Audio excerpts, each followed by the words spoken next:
Have you ever felt crushed by the weight of life's challenges, wondering if you possess even an ounce of resilience to carry on? Have you ever hesitated to face your darkest moments, fearing that the pain will consume you entirely? Welcome back to the channel. Today, we embark on a journey through hardship and hope, a deep exploration of how embracing the most unbearable trials can awaken the reservoirs of inner strength that lie hidden within us, ultimately forging a path toward a brighter, more empowered future. In a remote mountain village battered by relentless storms, an elderly farmer named Wei once tended his fields through years of drought and flooding. Each season's unpredictability threatened his livelihood. Yet he greeted every setback with steady resolve. When the river overflowed and washed away his seedlings, he gathered the scattered plants, pressed them carefully back into the soil, and whispered words of encouragement as if coaxing them back to life. Through his gentle perseverance, he understood an essential truth. Adversity does not break the determined spirit, rather, it reveals the depths of courage that we may never have known we possessed. Wei's story illustrates a universal principle. The very moments that threaten to break us can become crucibles of transformation. When life deals a blow, be it the collapse of a cherished relationship, the loss of financial security, or the sudden onset of illness, we stand at a crossroads. We can choose to shrink from the pain, letting it define our desperation, or we can lean into the discomfort, allowing it to reshape us with newfound strength. This is the art of embracing the unbearable, recognizing that within the hardship lies a hidden gift, the chance to discover a resilience that transcends any external circumstance. Consider Maria, a corporate executive whose demanding career spiraled into burnout and despair. For years, she chased success, trading her well-being for accolades and promotions. When panic attacks forced her to step away from the boardroom, she felt defeated, as though her identity had collapsed. Yet in the ensuing weeks of rest, she found herself drawn to volunteer work at a women's shelter.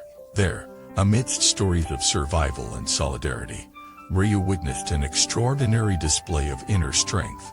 Women who had endured unimaginable hardships radiated hope through shared compassion. Inspired by their courage, Maria began to heal her own wounds, learning to integrate vulnerability with determination. Her adversity became the seedbed of empathy, guiding her toward a career devoted to supporting others rather than pursuing hollow ambition. Through her transformation, we see that embracing the unbearable often begins with a shift in perspective. Instead of viewing suffering as a permanent indictment of our worth, we can regard it as a profound teacher, one that offers lessons no comfort ever could. When we allow ourselves to sit with the pain without judgment or escape, we open the door to crucial insights about our deepest values, untapped capacities, and the authentic life that calls to us beyond the illusions of safety. Yet leaning into hardship does not entail glorifying suffering or seeking pain for its own sake. It means cultivating an attitude of courageous presence, a willingness to meet each wave of difficulty with an open heart. In the practice of mindful endurance, we observe our own emotional responses. The tightening of the chest when anxiety rises, the rush of anger when injustice strikes, without letting them pull us under. Through this sustained awareness, we discover that the sensations of suffering and the awareness that observes them are not one and the same. This recognition creates a space between stimulus and reaction, in which choice emerges. In that space, we find the first ember of inner strength. We learn to respond to adversity with intention rather than reactivity. When faced with betrayal, we may taste the bitterness of hurt, yet we also conjure the possibility of forgiveness, not for the perpetrator's sake alone, but as an offering of freedom to ourselves.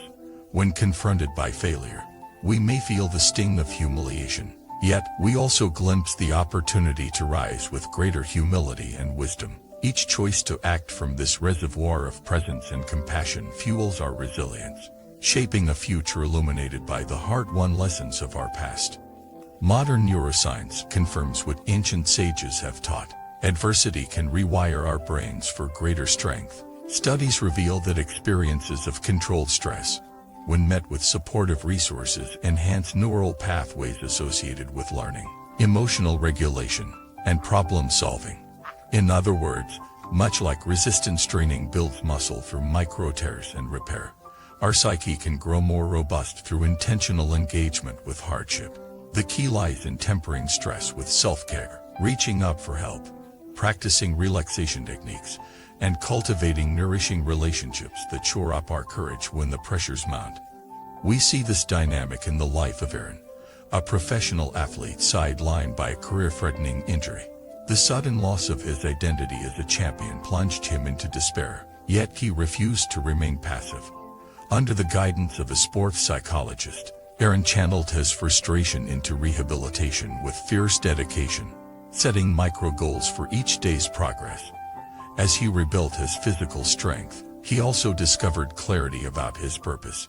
He realized that his influence extended beyond victories, that his role as a mentor to younger athletes could shape lives off the field. By embracing the unbearable reality of injury, Aaron emerged not only healed but transformed into a source of inspiration and guidance. At the heart of embracing the unbearable is community. No one need face life's fiercest trials in lonely isolation. When we share our struggles, whether with friends, family, or a supportive group, we weave a network of mutual encouragement that amplifies our resilience. In gatherings of survivors, from battered women's circles to support groups for chronic illness, we witness a sacred exchange. Each person's courage emboldens the next, forging a tapestry of shared strength. In vulnerability we find solidarity, and in solidarity we discover hope. Across traditions, rites of passage have served as communal anchors for navigating adversity, rituals that honor the pain of transition and celebrate the emergence of new potential. In indigenous cultures, initiatory ceremonies in the wilderness confront seekers with symbolic trials, fasting, isolation, or challenges of endurance.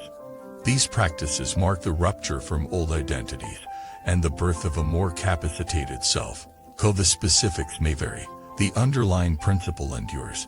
By publicly acknowledging and supporting each other through hardship, communities transform individual suffering into collective growth.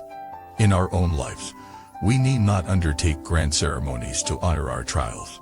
We can create personal rituals of passage, writing letters to ourselves at pivotal crossroads, holding silent vigils when leaving behind toxic patterns, or gathering trusted allies to mark the completion of an arduous chapter. By naming our transitions through words, symbols, or song, we give shape to the formless flux of change, anchoring our resolve as we step into the unknown. Ultimately, embracing the unbearable invites us into a paradox. The path to peace wins through the very terrain we would flee, the terrain of loss, despair, and uncertainty. Yet as we traverse that landscape with awareness, compassion, and community, we awaken the latent virtues of patience, creativity, and wisdom that hardship ignites. In time, we realize that our greatest victories are not measured by the absence of suffering, but by the depth of our capacity to meet it with courage and grace. Thank you for watching this video.